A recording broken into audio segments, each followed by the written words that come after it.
Hey guys, welcome back to the channel, and we're here to review Woman of the Hour, which is on Netflix, and it is the directorial debut of Anna Kendrick, who also stars in the movie, along with Daniel Zovatto, Nicolette Robinson, Tony Hale, and young Amy Best. And this movie is basically about the dating game killer named Rodney Alcala, who he appeared on this talk show. Basically, it's like a game show, a dating game show in 1978, and nobody knew that he was a serial killer. So you actually see bits of him.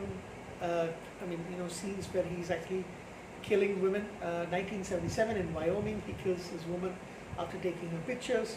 They're out on the plains. They're all alone, and she's very vulnerable. She's broken up with an ex-boyfriend. She talks about that. Then he makes his move, strangles her, puts her unconscious, and then kills her after reviving her. 1971, he kills this woman called Charlie, who's a flight attendant. He helps her with moving her furniture into a house after they have some drinks, coffee or something like that. Then he kills her. So but in 1978, Cheryl Bradshaw, played by, of course, Anna Kendrick, she's a struggling actress. She's going for auditions and all that, and this television show called The Dating Game saw her photo and her auditions, and decides to put her as as a contestant on the show, where basically you are given a set of questions to ask the three hopefuls, the three guys behind a panel, and they answer their questions, and then she chooses one to go on a date with. So that's basically the dating game.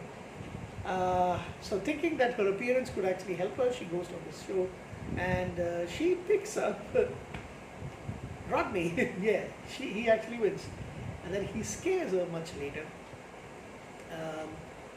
They do go out for food or drinks and all that, and then because of the way he speaks, she wants to leave,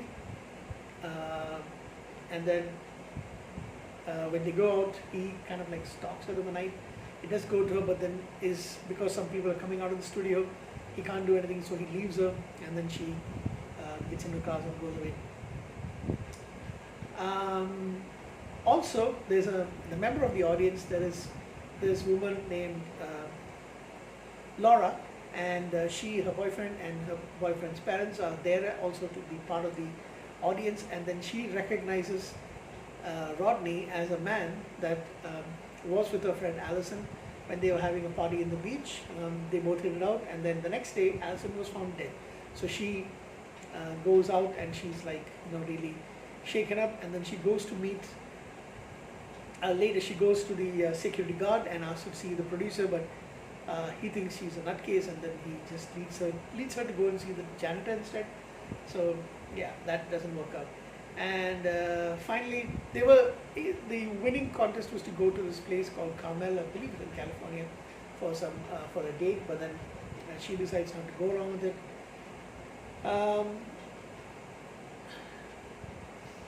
And then in 1979, he meets this young lady named Amy. She's a runaway from home, pretty young girl. She's come all the way to San Gabriel. He charms her, tells her he wants to take some photos of her, and maybe that might lead to a career or something where she can make some money. She is run away from wherever she was staying, so he takes her, and then he rapes her and hits her. She's bloodied and bruised, and in the desert she wakes up next to him, and then she pretends that she's just embarrassed, and she's not going to run away or anything like that. She basically tricks him a little bit. So she just says she wants to get cleaned up, they want to go get some food or something. So they go on the way, and they stop at this gas station, and when he's inside, she leaves. She calls the cops. She's in the restaurant taking help of the people there, and he's arrested. And that's basically where the movie ends, and we then look at what happened to the real Rodney. So he was initially released on bail after this. While waiting the trial, he murdered another woman and a young girl, and he was rearrested the same year. And then he was in prison for a very long time. He had a chance to get acquitted in 2010, but the girl Amy, who's now much grown up, she went and testified against him, and apparently he confessed to some more murders, and the authorities think that he could have actually killed over 130 women. Man. So Amy continued on with her life. Rodney died in prison. Cheryl left California, left the acting career. She went and lived a private life, got married, and raised a family, and that's that about the movie. It is not a bad film, to be honest. I actually like the acting from all of them. Daniel Zovatos, he comes across as creepy, man. I mean, he's been in a couple of movies that I've seen, including It Follows, Don't Breathe, The Pope's Exorcist, and yeah, so he does come out really creepy as such. I thought the young Autumn, what's her name? Autumn Best was really cute. I just realized that I've seen her in something else. She was actually in the reboot of the television series 4400, and she's got these thick kind of auburn hair and makes her stand out. She looks a little bit older than that series now. She's very pretty, very cute, to be honest, and I shall look out for her in more shows. Movies and shows, so that's actually pretty awesome to see. So nothing else really stands out. Nicolette Robinson, fine job, all of them. I don't really see this movie as being anything that really excites you too much, but it's pretty good acting. I'm going to give it a 7.5 out of 10. Good movie. Watch it on Netflix if you can. Yeah. Thanks, guys. Good night.